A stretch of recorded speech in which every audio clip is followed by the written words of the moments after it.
අයිබෝන් සිංහල සින්දු ගැන කතා කරු සිංහල සින්දු ගැන කතා කරන ඕන තරම් අය ඉන්න ඕන තරම් channels තියෙනවා. අපි ටිකක් වෙනස් දෙයක් ගැන කතා කරන්න තමයි මේ සූදානම්.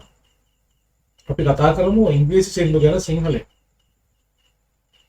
මොනවද ජනප්‍රිය ඉංග්‍රීසි සින්දු අපි රස විඳින මේ වගේ තියෙන අර්ථය මොකක්ද මේ වගේ තියෙන ගැඹුර මොකක්ද කියන දේ සමහර වෙලාවට ඉංග්‍රීසි සින්දුවක් අපි රස විඳිද්දී ගොඩක් වෙලාවට ඒකේ මතු පිට තියෙන ශබ්ද රසය තමයි විඳින්නේ. ඉතින් බලමු අපි මේ වගේ ගීත ගැන කතා කරන්න තමයි අපේ සූදානම්. දැන් ප්‍රවේශයක් විදිහට අපි කියොත් 1970 කියන්නේ අපි කියනවා මේක මේ ඩිස්කෝ ඊරා එක. නැත්නම් ඩිස්කෝ යුගය කියලා තමයි අපි කියන්නේ. ඒකට ලෝකේ ජනප්‍රියම සංගීත කණ්ඩායම් බිහි වුණා. එහෙම බිහි වෙච්ච ජනප්‍රියම සංගීත කණ්ඩායම් වලින් එකක් තමයි මෙලඩීස් කියලා කියන්නේ. මෙලඩීස් වලින් පස්සේ ලෝකේ ජනප්‍රියම සංගීත කණ්ඩායමක් බවට පත් වුණා. හැම රටකම හැම පුද්ගලයෙක්ම නොදන්නා කමක් නැති හැම කෙනෙක්ම දන්න සංගීත කණ්ඩායමක් තමයි බොනියම්ස් කියලා කියන්නේ. බොනියම්ස් කියපුවම අපි ගොඩක් වෙලාවට ගන්නේ ගොඩක් වේග රිද්ම ගීත. එහෙමත් නැත්නම් ගොඩක් වෙලාවට ඩාන්සින් ෆ්ලෝ එකකට ගැලපෙන ගීත ගායනා කරපු කණ්ඩායමක් විදිහට. බොනියම්ස් කිව්වම ඔයාලට මතක් වෙනවා ඇති ජනප්‍රියම ගීතයක් Rivers of Babylon. මේක ගොඩක්ම ජනප්‍රිය වුණා. මේ බොනියම්ස්ලාගේ මුලින්ම අපි ගීතය ගැන කතා කරන්න ඉස්සෙල්ලා මේ බොනියම්ස් කණ්ඩායම කවුද කියලා බැලුවොත් එහෙම බොනියම්ස් කණ්ඩායමේ ඉන්නවා ලිස් මිචෙල්. ලිස් මිචෙල්ගේ හඬ තමයි අර බාබිලෝන් ගීතේ පුරාවටම එන්නේ රෝංකාර දෙන්නේ. ඊළඟට බාසියා බැරට්, මේසි විලියම් සහ බොබි ෆැරල් මෙන්න මේ අය තමයි මේ කණ්ඩායමේ හිටපු අය. කණ්ඩායම සංගීතයක් මේ කණ්ඩායමක් විදිහට තමයි මේ පර්ෆෝමන්ස් මේගොල්ලෝ තියෙන්නේ. රිවර්ස් ඔෆ් බාබිලෝන් කියන ගීතයත් ඒවා. බොනියම්ස් කණ්ඩායම හැදෙන්නේ 1975 තමයි බොනියම්ස් කණ්ඩායම හැදෙන්නේ. එතකොට බොනියම්ස් කණ්ඩායම 1975 ගොඩනගෙනවා. මේගොල්ලෝගේ විශාල පෙරලියක් ඇති කරපු ඇල්බම් එකක් රිලීස් වෙනවා. මේ ඇල්බම් එකට කියන්නේ Night Flight to Venus. Night Flight to Venus ගීත 10ක් තියෙනවා. මේ ගීත 10 මොනවද කියලා මම කිව්වොත් එහෙම එකක් තමයි පළවෙනි ගීතය Night Flight to Venus. මේක අර රෙකෝඩ් එකේ A පැත්ත, B පැත්ත කියලා දෙකක් තියෙනවා රෙකෝඩ් එකේ. එතකොට Tati Night Flight to Venus, Rasputin, Tara Rasputin, Love of the Russian Queen, Painter Man, He Was Steppenwolf, King of the Rock, Rivers of Babylon, Voodoo Night, Brown Girl in the Ring, Never Change Lovers in Middle of the Night, Heart Gold. මෙන්න මේ ගීත 10 තමයි මේ Night Flight to Venus කියන Tati නැත්නම් Night Flight to Venus කියන album එකේ තියෙන ගීත 10 තමයි මම මේ කිව්වේ. එතකොට මේකෙන් මම තෝරගන්නේ Rivers of Babylon කියන ගීතේ.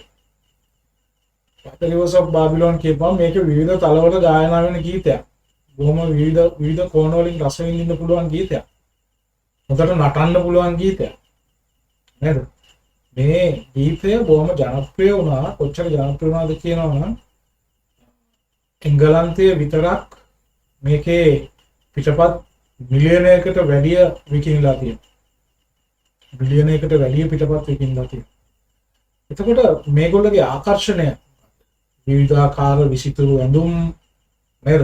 අර බාබිලෝන් ගීතය ගායනා කරන ආකාරය දක්වා මේගොල්ලෝගේ ඔෆිෂියල් වීඩියෝ එක බලනවා නම් මම මේ ඩිස්ක්‍රිප්ෂන් එකේ දානවා. දැන් මේකෙන් පස්සේ බාබිලෝන් ගීතය අහලා බලන්න. අලුත් විදියකට රස විඳින්න. හරි ඔටුනු දාගෙන නේද ටිකක් විසිතුරු කලර්ෆුල් ඇඳුම් තමයි අඳලා තියෙන්නේ. ඒකත් එක ආකර්ෂණයට හේතුවක්. මොකද මේක මේ පර්ෆෝමන්ස් එකක් හින්දා. ඉතින් මේකෙදි මේ රිද්මය රෙගී ඩිස්කෝ රිද්මයක් තමයි මේකේ තියෙන්නේ. ඒ නිසා තමයි මේක නටන්න පුළුවන් ගීතයක් විදිහට අපි හඳුන්වන්නේ. හැබැයි ඉතින් මේක හුදෙක්ම මේ බොනියම්ස්ලාගේ හිට් එකක් විදිහට ගන්න එක ටිකක් අසාධාරණයි කියලා මට හිතෙනවා. මොකද ඒකේ ගැඹුරට ගියපු අර්ථයක් තියෙනවා, කතා කරන දෙයක් තියෙනවා මිනිස්සුන්ගේ හදවත් ගැන, තමුන්ගේ ඇදහිලි ගැන, ආධ්‍යාත්මය ගැන, ශක්තිය ගැන, අතහැරීම ගැන, වහල්භාවය ගැන ගොඩාක් දේවල් කතා කරනවා. මේක මේ ඓතිහාසික කාරණාව දිහා බැලුවොත් බැබිලෝනියන් අධිරාජ්‍ය විසින් ජෙරුසලම විනාශ කරලා කුඩුපට්ටම් කරලා මේකේ හිටපු යුදෙව්වන් වහලුන් විදිහට බැබිලෝනියාවට අරගෙන ගිහිල්ලා මේ එක ගංගාවක් අයිනේ මේගොල්ලෝ වාඩි වෙලා ඉන්න ගම මේගොල්ලෝ අතීතයේ සිහි කරනවා. මේ අතීතයේ සිහි කරන මේකෙන් මුලින්ම කියන්නේ ඒකයි. By the rivers of Babylon there we sat down, yea we wept when we remember Zion.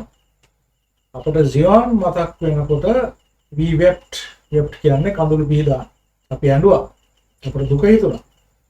Zion මතක් කරලා. මොකද්ද මේ Zion කියන්නේ? Zion කියන්නේ දේවස්ථානයක්.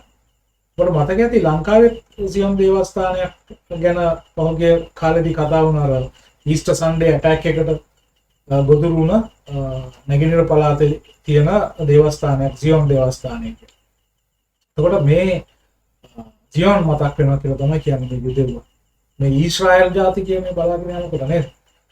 එතකොට දැන් මේක උදෙක්ම ඒ ඉතිහාස කතාව ගන්න තැනක් තියෙනවා. මේ ඉතිහාසය ගන්න මේගොල්ලෝ බොහොම ආධ්‍යාත්මික මූලාශ්‍රය. ආධ්‍යාත්මික මූලාශ්‍රයකින් තමයි මේක ගන්න. මොකද්ද මේ ආධ්‍යාත්මික මූලාශ්‍රය කියලා මොකක්ද? මේක ගන්නේ බයිබලෙන් ගන්න. බයිබලයේ පරණ තෙස්තමේන්තුවේ ගීතාවලිය කියන පොතෙන් ගන්නවා. ගීතිකා දෙකක් ගන්න. 137 වෙනි ගීතයත් ඊළඟට 19 වෙනි ගීතයක්. මෙන්න මේ දෙක තමයි අරගෙන. මේ දෙකේ කියන දේ බලන්න. අර මම මුලින් කියපු by the rivers of Babylon there we sat down, yea we wept when we remember Zion. මේක කෙලින්ම අරගෙන තියෙන 137 වෙනි ගීතිකාවේ. එතකොට මේ කියන්නේ මොකක්ද? මේ දුක හමුවේ මෙච්චර දුකක් වෙලා වහල්භාවයත් එක්ක තමන්ගේ මුල තිබ්බ තැන, තමන්ගේ මව්බිම, තමන්ගේ අක්මුල් සිඳගත්තේ නැති අපි කියන එක තමයි කියන්නේ. ශක්තිය පෙන්වන්නේ ඒක. මේ යුදෙව්වන්ගේ ශක්තිය ගැන තමයි කියන්නේ. අපිට දේවල් නැති වුණා. අපි වහලුන් බවට පත් වුණා.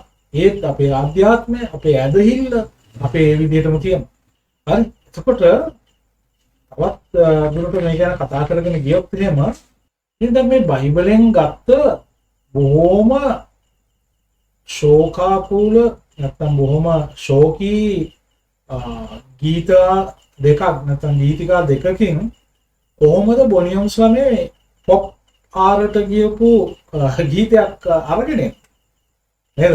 රෙගී සහ ඩිස්කෝ මිශ්‍ර වෙච්ච රිද්මයක් එක්ක මේක අරන් යන්නේ කොහොමද? මිනිස්සු කොහොමද මේකට නටන්නේ? මේකේ අර්ථ ගොඩාක් තියෙනවා කියලා කිව්වේ ඒකයි. දුක සහ සැප, එහෙම නැත්නම් දුක සහ සතුට කියන අන්ත දෙකම මේ ගීතයට අරගෙන තියෙනවා. දුක සහ සැප කියන අන්ත දෙකක් එකට එකතු කරන තැන මේ ගීතයේ ලොකු ආශ්චර්යයක්. දැන් මේගොල්ලගේ මේ ආධ්‍යාත්මය ගැන කියන්නේ. හරි? දැන් මේගොල්ලෝගෙන් කියනවා මේක කියනවා තව එකක්. with the wicked carries away captivity required from us a song. Now how shall we sing the Lord's song in a strange land? මොකද කියන්නේ? මුල් තියෙන තැන් ගැන මතක් කරන්නේ. අපි කොහොමද මේ ගීතිකාවන් ගායනා කරන්නේ ස්ට්‍රේන්ජ් ලෑන්ඩ් වෙනස් නැත්තම් ආගන්තුක දේශයකට ඇවිල්ලා අපි අපේ ඇදහිලි කොහොමද කරන්නේ? අපේ ආධ්‍යාත්මය කොහොමද අපි පාත් කරන්නේ? මේක තමයි මේ ගීතයේ තියෙන ලක්ෂණය. දුක, සතුට, ආධ්‍යාත්මය, පුනර්ජීවනය, ජව සම්පන්න බව, ශක්තිය මේ හැම දෙයක්ම මේක කියන. මේකෙන් වෙන එකයි. එතකොට මේක කියනවා මේ let the words of our mouth and the meditation of our heart be acceptable in the sight thee tonight කිය. මේ කියන්නේ දැන් මේක thee tonight කියලා ගීතයේ තිබුණාට මේකේ ගීතිකාවේ තියෙන්නේ oh lord කියන එක. ඒ කියන්නේ අපේ මුවගරැඳි වචන, අපේ මුවගරැඳි වදන්, නැත්නම් අපේ හදවතේ රැඳි භාවනාව ඔබ වහන්සේට උපහාරයක් වේවා, නැත්නම් ඔබ වහන්සේට පූජාවක් වේවා. මේ වගේ අදහසක් තමයි මේ බයිබලෙන් කියන්නේ. නමුත් ඒ මූලික අදහසට කිසිම බාධාවක් නැත්නම් ඒකට කිසිම හානියක් කරන්නේ නැතුව රෙගේ ඩිස්කෝ රිද්මයක් එක්ක මේ ගීතය ඉදිරිපත් කරනවා. ඔච්චර රස විඳින්න පුළුවන් ගීතයක් නේද? ඒක පටන් ගන්නේ මේකේ තවදුරටත් අපි කතා කරගෙන ගියොත් එහෙම නේ මේක විශේෂයෙන්ම කතා කරන්න ඕන දෙයක් තමයි මේ තමන්ගේ මාතෘ භූමියේ අක්මුල් සිඳුන් නැති බව නේද? අහිමි වීම, වහල් බව, දුක මේ හැම දෙයක් එක්කම ශක්තිය ගැන තමයි කියන්නේ. හරි? එතකොට මේ සතුට මම මුලින්ම කිව්වනේ මේ ඩිස්කෝ රෙගී රිද්මේ යට විවිධ කෝණවල අර්ථයන් තියෙන විවිධ අර්ථයන් නැත්නම් විවිධ රස තලයන් තියෙනවා. හරි? මේක 137 වගේම කිව්වා 137 වගේම 19 වෙනි කොටස ගත්තොත් මේක දේව යාඥාව නේ. Let the words of our mouth and the meditation of our heart be acceptable on the sight thee tonight. මේ කොටස අරගන්නේ 10 වෙනි 19 වෙනි කොටසේ. 19 වෙනි ගීතිකාව බයිබලයේ තියෙන. ඉතින් බලන්න දැන් මේකත් එක්ක දැන් අපි ටිකක් බැලුවොත් මේ ගීතය ජනප්‍රිය වෙන්න වෙච්ච හේතු ගොඩක් තියෙනවා. 1970 දශකයේ කියලා කියන්නේ ලෝකේ ගොඩක් දේශපාලනික වෙනස්කම්, ආර්ථික වෙනස්කම් ඇති වෙච්ච කාලයක්. මිනිස්සු තමන්ගේ මාතෘ භූමිය අතහැරලා හොඳ ආදායමක් හොයාගෙන, රැකියාවල් හොයාගෙන, හොඳ ජීවන තත්ත්වයක් හොයාගෙන යුරෝපයට සංක්‍රමණය වීමක් තිබුණා. යුරෝප රටවල වලට සංක්‍රමණය හොඳින් ජීවත් වෙන්න. හැබැයි මේ යන මිනිස්සුන්ට මේ ගීතය දැන් මේක මේ බාබිලෝන් නැත්නම් බැබිලෝනියානු අධිරාජ්‍ය විසින් යුදෙව්වන් වහල්කමට ගන්න කතාවක් තිබුණා.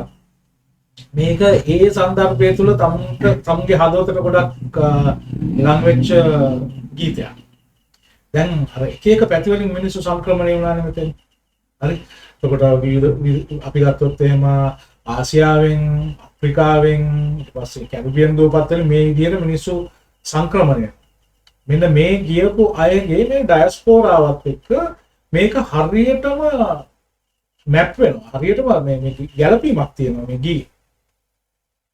හරි? ඩයස්පෝරාවක් කියලා කිව්වේ මේ බලෙන් හරි නැත්තම් වෙන හේතුවක් නිසා හරි තමන්ගේ මාතෘ භූමියෙන් ඉවත් වෙලා ලෝකෙ විසිරලා ඉන්න පිරිස.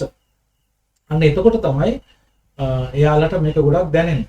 මේක ගායනා වෙන තැන් මේ ගීතය ගායනා කරන තැන් ගත්තොත් චර්ච් ගැදරින් වල නේ දේවස්ථාන වල ගායනා කරන නයිට් ක්ලබ් වල ගායනා කරන මේ හැම කෙනෙකුටම ගැළපෙන ආකාරයක මේක සකස් වෙලා තියෙනවා. ඒ මොකවත් නැතත් මේකේ මතු පිට තියෙන මේ ඩිස්කෝ රෙගී ධ්වනිය නැත්තම් මේ රිද්මය නිසා මේ ගීතයට බැඳිච්ච අය ඉන්නවා. මේ ගීතය ඉදිරිපත් කරන අවස්ථාවල වලදී මම කිව්වා දැන් බලන්න මේකේ මම මේ ලින්ක් එකක් දානවා මේකේ මේ ඔෆිෂියල් වීඩියෝ එකක් ලින්ක් එකේ මේ බලන්න ඩිස්ක්‍රිප්ෂන් එකේ. හරි? එතකොට ඒකේ මේ ඉන ප්‍රේක්ෂකයා මේකට සම්බන්ධ වෙනවා. මේක ගීතේ කොටස් කියවනවා. මේ කොටස් කියවනවා. ඒගොල්ලෝ බොහොම සජීවී විදිහට මේ බොනියම්ස් කණ්ඩායමත් එක්ක මේකට සම්බන්ධ වීමක් තියෙනවා. ඊළඟට විශේෂයෙන්ම කතා කරන්න ඕනේ මේකේ මේ හඬ ලිස් මිචෙල්ගේ හඬ තමයි මේ ගීතයේ ආත්මය කිව්වොත් නිවැරදි වෙයි. මට කෙනෙකුට ඕන අදහසක් දරන්න පුළුවන්. මට හිතෙනවා ලිස් මිචෙල්ගේ හඬ තමයි මේ ගීතයේ ආත්මය. ලිස් මිචෙල්ගේ හඬත් එක්ක මේක මේ කණ්ඩායමක් කියන ගීතයක් නෑ නේද? කණ්ඩායමක් තමයි මේ ගීතේ ගායනා කරන්නේ. මේ කණ්ඩායමක් ගායනා කරද්දී මේගොල්ලෝගේ මේ කමුතු බව නැත්තම් හාමනි කියන එක මේක සමහරව හඳුන්වනවා මේක මේ බයිබලානුකූල විලාපයක් විදිහටත් හඳුන්වනවා. ඒකෙත් වැරද්දක් නැහැ. හරි. ඉතින් මේ ලිස් මිචෙල්ගේ හඬ ගීතයේ ආත්මය. හැබැයි ලිස් මිචෙල්ගේ හඬ තුල දැන් මේ දුක ශෝකය මේ කිසිම දෙයක් එක්ක මෙයාගේ හඬ තුල තියෙන්නේ වහල් බවවත් පරාදීන බවවත් කෝපයවත් මේම දෙයක් නෙවෙයි නේද? එහෙම දේවල් නැහැ. එතකොට ඒක දිගටම යන හඬක් තියෙන්නේ. ඒකේ පෙන්වන්නේ ශක්තිය, නැගී සිටීම, අපරාජිත බව, පුනර්ජීවනය. මේ වගේ දේවල් තමයි මේ හඬෙන් අපිට දැනගන්න තියෙන්නේ.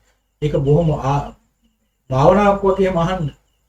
මෙඩිටේෂන් එකක් වගේම මේ ගීතයත් අහන්න. ගීතෙත් කියන හදවතේ භාවනාව ගැන.